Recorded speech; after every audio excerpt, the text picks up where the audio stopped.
This is Talk Business and Politics with Roby Brock.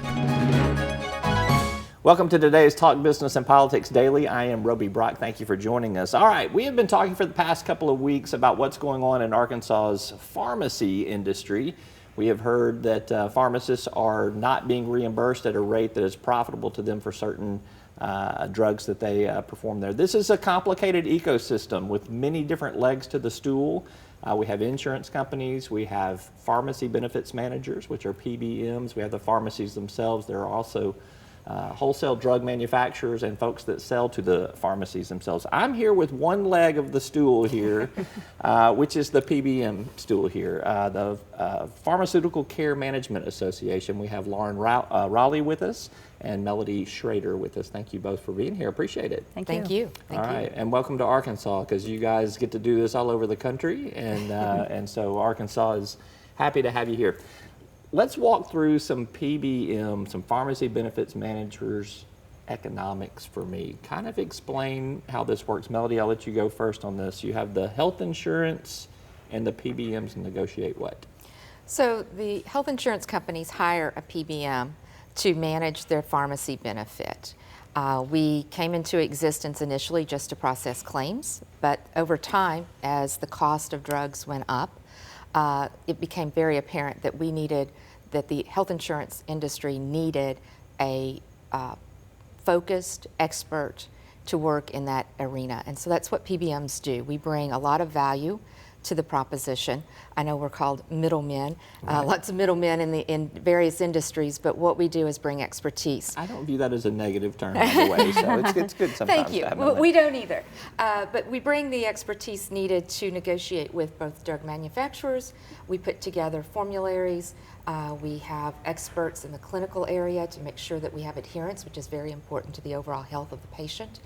And we also negotiate and develop pharmacy networks, which I think is the issue. So you guys do your contract work that the pharmacists get reimbursed from with the health insurance companies, the plans that they service there, correct? So the health plan will structure the benefit, and then they hire us to put together that network. So yes, we do reimburse the pharmacy. So again, I'm going to stick with you again just to help me get through the economics of this, Lauren. I promise I'll get you into the conversation here. So the pharmacies themselves, they buy from some sort of representative, which is bought either from a drug manufacturer, and that's where the price that they're paying is at that wholesale or that buyer level, correct? Correct. And there are organizations called PSAOs.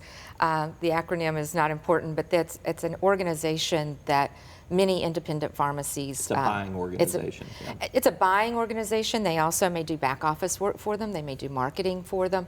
They provide various services for the independent pharmacy to give them the buying power that is comparable to a chain. So they will purchase their drugs through that co-op, if you will, that PSAO, right. And that is how they determine the price that they pay for the drugs that they dispense. So Lauren, I'm going to let you tell me how things get out of whack here on this. So if you see a pharmacist buying at this price and they're getting reimbursed through the PBM at a different rate, which seems to be the scenario we're seeing here in Arkansas, how do things get out of balance in that? Well, I think one piece that Melodie didn't mention is also the PSAOs negotiate the contracts with the PBMs. So they really do kind of all of it for the independent pharmacists.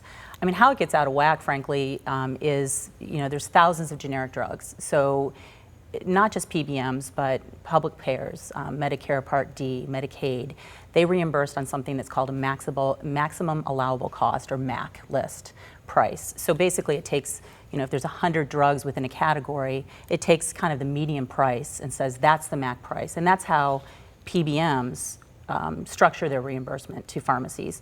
If the pharmacy is not able to purchase the drug, or their PSAO does not purchase that particular drug at a good rate, then that MAC price may be, that pharmacy may be underwater on that particular drug.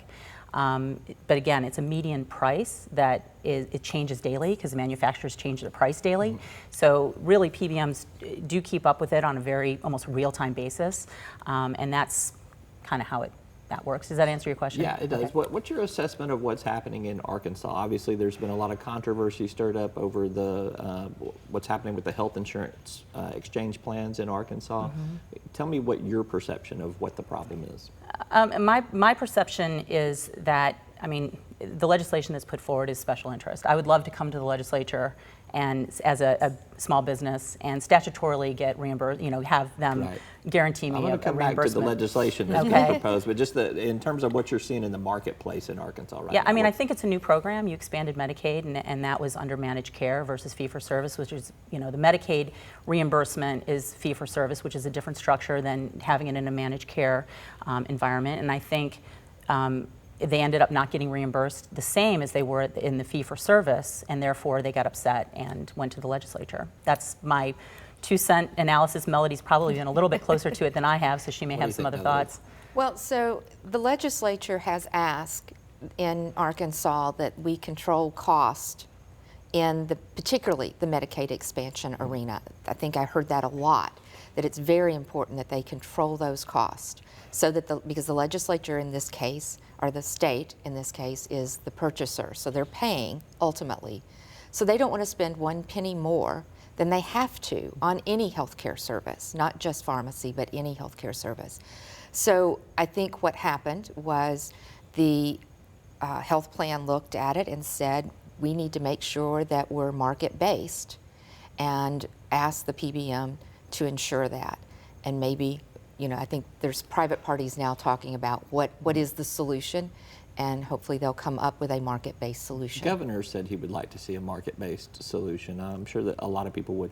So, but something flipped in January, apparently, at least with one of the PBMs, CVS. I know you represent all the PBMs, so I'm not asking you to speak on CVS behalf, but from what's been presented by the pharmacist side of the story, that the reimbursement rates changed in January for certain drugs, and they've presented some scenarios where this was the reimbursement rate, now this is the reimbursement rate, and we've lost somewhere in between. Is that accurate to? So I think January 1 probably was a magic date for a plan year, which means contracts changed in January 1. That was probably what flipped the switch that you're referring to.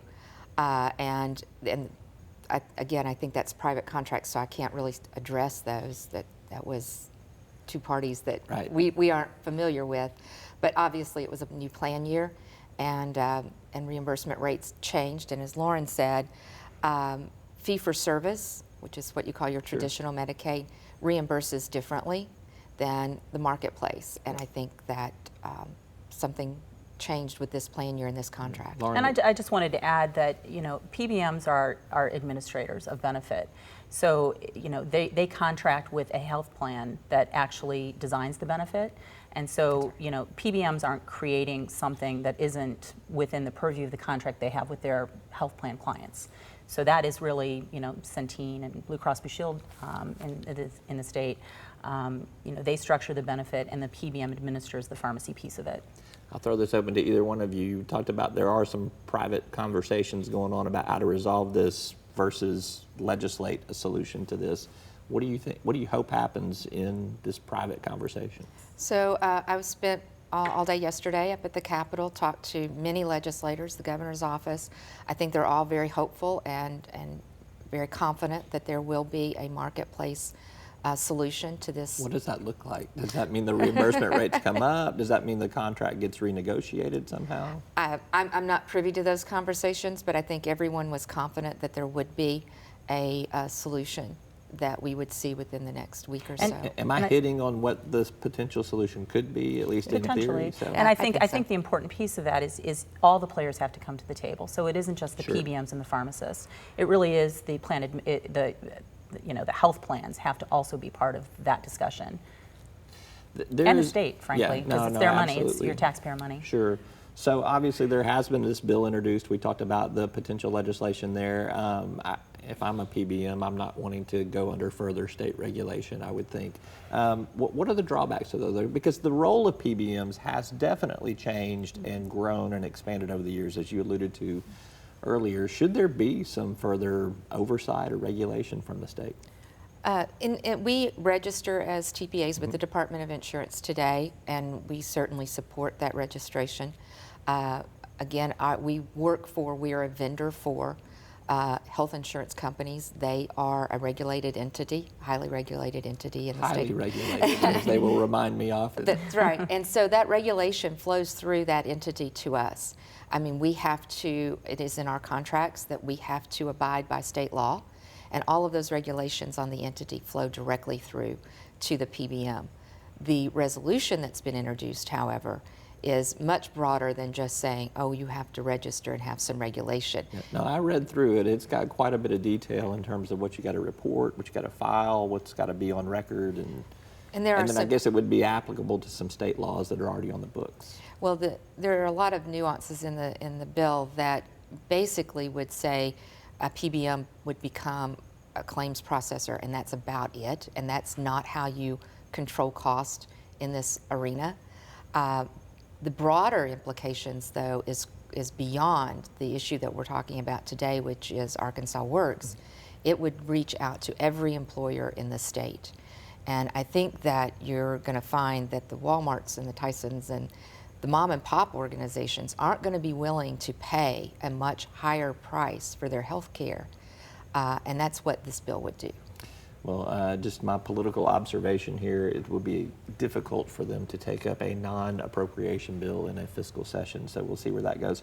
Last question for either one of you as well, too, and this is a broader industry question here. There is a lot of kind of what we call vertical integration happening in the industry, where you have a PBM that is also starting to take on other roles in that whole ecosystem that we described at the beginning of this. Is that a good thing? Does that lead to unfair competition? Does that give somebody too big of a piece of the whole marketplace in terms of the different pieces of the ecosystem? I'm just interested as an association what you guys think about that. Yeah, I really have no comment on mergers and acquisitions and what happens within the space. It's I think the evolution of I think it's a very dynamic healthcare marketplace that we're in right now, and I think there's a lot of synergies that are being looked at across the healthcare spectrum. I kind of want to add to what Melodie said. This resolution, if it were passed and it became law, because I think the idea is that it would be a resolution first and then turn into a bill, really does take out all the cost savings. I mean, employers hire PBMs to lower costs. Nobody has to hire a PBM. We exist because the employers and health plans and Taft-Hartleys or union plans and state government and federal government want us in there because the tools that we use to hold down costs and make everybody accountable, whether it be the pharmaceutical manufacturers where we drive competition that doesn't naturally exist, or with the pharmacies themselves. We exist for a reason because we absolutely, unequivocally, empirically, evidence-based save money. Otherwise, nobody would hire us. And it's a very competitive marketplace. When there's an RFP that goes out for a book of business, for instance, there's 80 PBMs in the country, 10 to 15 PBMs will come in and bid on that business. Right. And then it becomes a very competitive, who's going to give me the best price? Who's going to give me the best rebates? Who's going to give me the best pharmacy network? And we're very uniquely poised in the healthcare system to take care of that and to address those issues and to drive down costs. Secretary Azar, from our new Secretary of Health and Human Services, actually said when he was a nominee, I really want to take these PBM techniques and apply them somehow to Medicare Part B.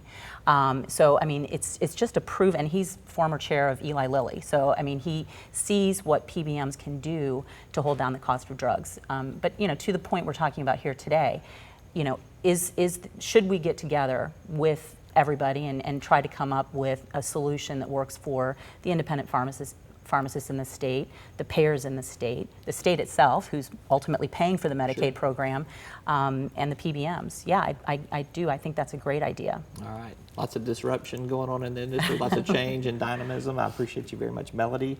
And Lauren, thank you for being here with us. Thank you so much. Thank you for having us. All right. That is all for today's Talk Business and Politics Daily. Thanks for tuning in. We'll see you next time. Arkansas Electric Cooperative Corporation provides electric energy across 2/3 of Arkansas. This is an exciting time in our energy history, with incredible progress being made in renewable energy and storage technologies.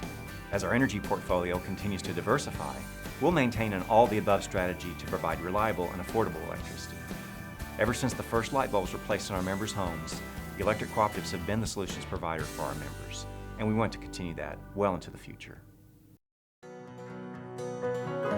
Each day, the promise of our nation begins again. Arkansas and America, moving forward. I help make that promise a reality. It's not for everyone, but people everywhere depend on us. Oh, I love you too, sweetie. Trucking delivers, or everything stops. And that's what drives me.